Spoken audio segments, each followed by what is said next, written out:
आज अपनी दास्तान ज़िंदगी की दूसरी किस्त लेकर आपके सामने हूँ। रामगढ़ स्कूल से 1954 में 54 में मैंने मैट्रिक पास की। रांची कॉलेज में एडमिशन ली इंटरमीडिएट में और 56 तक वहाँ पढ़ा। एक चीज़ का जिक्र कर दूँ कि इस बीच में एक बहुत बड़ी डेवलपमेंट हुई कि मेरी होने वाली शरीके हयात से मेरी मुलाकात हुई रामगढ़ में। माना जाता है आमतौर पे कि देश का बंटवारा बहुत ही दुर्भाग्यपूर्ण था। मेरे लिए वो ब्लेसिंग इन डिस्गाइज था। झेलम दरिया के किनारे रहने वाला एक अदना सा मैं और रावी के किनारे रहने वाली लाला मूसा में मेरी शरीके हयात। अगर देश का बंटवारा नहीं होता तो क्या हम रामगढ़ में मिलते, बात आगे बढ़ती। इसलिए कभी कभी जो होता है, कभी कभी माफ़ कीजिएगा, हमेशा जो होता है उस ईश्वर की दया से, अल्लाह के फजल से, वाहिगुरु की कृपा से, गॉड्स विल से वो अच्छा ही होता है। और मेरे साथ भी हुआ। हम दोनों ने पटना में एडमिशन ली। उसने पटना वीमेंस कॉलेज में और मैंने पटना कॉलेज में। क्योंकि पटना वीमेंस कॉलेज में साइकोलॉजी की पढ़ाई अलाउड नहीं थी, वो ऑनर्स में एडमिशन वहाँ फिलॉसफी में लेनी पड़ी उसे, और मैंने पटना कॉलेज में ऑनर्स में एडमिशन ली। फिर कोशिश करने के बाद उसका ट्रांसफ़र साइकोलॉजी में हो गया। मैं सिर्फ यही कहना चाहता हूँ, संयोग लोग कहते हैं ऊपर से लिखे जाते हैं कि कौन किससे मिलेगा, कौन किसका शरीक हयात होगा। ये भी एक संयोग था और उसका फल मुझे मिला। बीए ऑनर्स किया, एमए किया, बहुत से दोस्त मिले, कई बिछड़ भी गए। उनमें मैं ख़ास लोगों का नाम लेना चाहूँगा। मेरे साथ एमए में एक शमशाद हुसैन भी पढ़ते थे और आईएस मोहार जो बीए ऑनर्स में भी था वो भी था। इसी तरह से राम उपदेश और राम प्रवेश और मेहता जी के बारे में बड़ा मशहूर था। कहीं पे निगाहें, कहीं पे निशाना, वो थोड़ा टेढ़ा दिखता था। और सावित्री, माधुरी और इसी तरह से और बहुत सी सहेलियाँ वहाँ पर थीं मेरी शरीके हयात की। 59 में हमारी सगाई हुई और 60 में हमने एमए किया। लेकिन डिग्री के पहले डिप्लोमा आ गया। मेरे घर एक साहबजादे ने जन्म ले लिया। इसी तरह से ज़िंदगी गाड़ी चलती रही और फिर हमने नौकरी की तलाश की। मुझे गुरु गोविंद सिंह कॉलेज में नौकरी मिली, उसे भी मिली, लेकिन बाद में वो छोड़ दी उसने, क्योंकि घर गृहस्थी संभालने के लिए दोनों काम पर जाना ज़रूरी नहीं था। कभी मेरे माताजी, कभी उसके माताजी, इसी तरह से हमारे साथ रहते थे, वक्त गुजरता था। समाज में एक पहचान बनानी शुरू कर दी और वक्त के साथ साथ समाज में एक पहचान बनी और देखते ही देखते इस फुलवारी में 4 फूल खिल गया। बड़ा बेटा रज्जी, बड़ी बेटी मिनी, फिर सन्नी और सोनू। ये जस वाटिका, जिसका नाम मैंने लिया, बाद में बगीचे के रूप में वो बदल गया और ज़िंदगी में खुशनुमा हवाएं चलने लगी। हाँ, बीच बीच में हादसे होते रहे।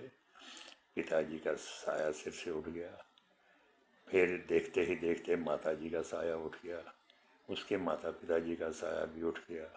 लेकिन वो आज भी वो जन्नत नशीन होते हुए भी, स्वर्ग में होते हुए भी उनका आशीर्वाद हमारे साथ है और उन्हीं की कृपा है हम जो कुछ भी कर पा रहे हैं।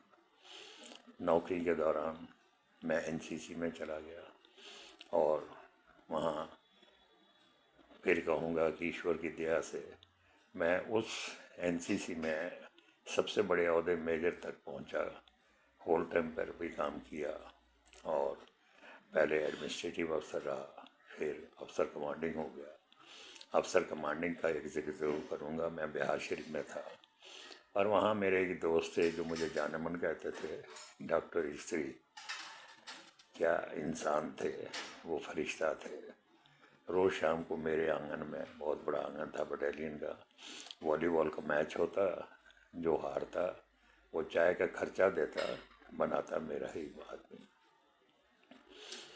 फिर उसी कॉलेज में जहाँ मैंने एक नन टीचिंग कैडर में नौकरी शुरू की थी, क्योंकि मेरी बहाली लेक्चरर में नहीं हुई थी।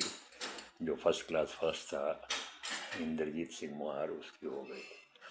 वो चला गया दूसरे कॉलेज में, मैं लेक्चरर बन गया। और देखिए, ये चक्र जो चलता है, ये किस्मत का पहिया जो चलता है, वो कब कहाँ कैसी चाल चलेगा। कि जिस कॉलेज में मैं कई महीने तक एक लाइब्रेरियन कम डेमोन्स्ट्रेटर था, फिर मैं लेक्चरर हुआ और 1996 से लेकर के 1975 से लेकर 1996 तक 21 साल लगातार प्रिंसिपल के पद पर रहा। लिखना शुरू किया। उर्दू में मेरा पहला मजमूआ आया, पत्थर की चाहत। और इसी तरह से मेरी एक अदबी ज़िंदगी भी शुरू हो गई। अच्छे लोगों से वास्ता पड़ा, जिनको कलीम आज़िज़ साहब मेरे उर्दू शायरी के उस्ताद, और असलम जावेदा हमारे उर्दू काउंसिल के जनरल सेक्रेटरी, और ये सिलसिला चलता रहा। और आज फिर कहूँगा, उस परमात्मा की मेहर से मेरी शरीक हयात तो चली गई। 19 साल पहले वादा खिलाफी करके वादा किया था, संग जिएंगे संग मरेंगे, लेकिन वो संग छोड़ गए। फिर भी ज़िंदगी चलती रही, क्योंकि मैं आज भी मानता हूँ कि वो मेरे साथ है। कौन कहता है कि मैं अकेला हूँ। पूछते हैं लोग कैसे कट रही है ज़िंदगी, और मैं जवाब देता हूँ, मैं काट नहीं रहा अपनी ज़िंदगी के साल महीने और दिन। मैं जी रहा हूँ हर घड़ी, हर लम्हा, हर पल, हर वक्त तो रहती है वो साथ मेरे। और मुझे ईश्वर ने जो मांगा उससे ज़्यादा दिया। गुरबाणी कहती है ना, देना दे लेंदे थक पाए। देने वाला तो देता ही जाता है, हम ही थक पे एक तरफ हट जाते हैं। बस मैं आप इतना ही कहूँगा कि यहाँ तक मेरी ज़िंदगी बहुत ही खुशहाल रही, आज भी खुशहाल है, क्योंकि मैं ये मानता हूँ कि दुख सुख प्रभ देवनहार। जब दुख भी देता है वही सुख भी देता है, वही उसका निदान भी करता है, वही उसको दूर भी करता है। बस इंसान को हिम्मत नहीं हारनी चाहिए। हिम्मत से जो काम देता है वो कभी ज़िंदगी में मायूस नहीं होता, और मैं भी मायूस नहीं हूँ। मैं इस दास्तान ज़िंदगी की दूसरी किश्त को यहीं ख़त्म करता हूँ। बाकी फिर तीसरी किश्त में आऊँगा या चौथी में आऊँगा। अल्लाह हाफिज़। वाहिगुरू जी का खालसा, वाहिगुरू जी की फतेह। हम खुश रहें, आप खुश रहें, और सब इस कोरोना के बीमारी के महामारी के वक्त भी खुशहाल रहें। उसकी दया, उसकी कृपा बनी रहे। सत श्री अकाल।